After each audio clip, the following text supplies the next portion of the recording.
দিন সকালবেলা প্রত্যেকজন আল্লাহর বান্দার ঘরে ঘরে আল্লাহর রহমতের ফেরেশতারা আসে। ওই রহমতের ফেরেশতারা রহমত নিয়ে আসে আল্লাহর পক্ষ থেকে আমাদেরকে রহমত দেওয়ার জন্য। কপাল ফুরা আমরা তখন থাকি, তারা দাঁড়িয়ে থাকে অনেকক্ষণ। রহমত নিয়ে আসছে, নেওয়ার মতো কেউ।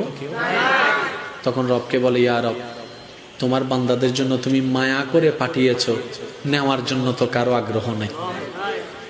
আফসোস, কারো আগ্রহ নাই। সবাই তো ঘুমাচ্ছে নাক ডেকে ডেকে। আল্লাহ এখন কি করব?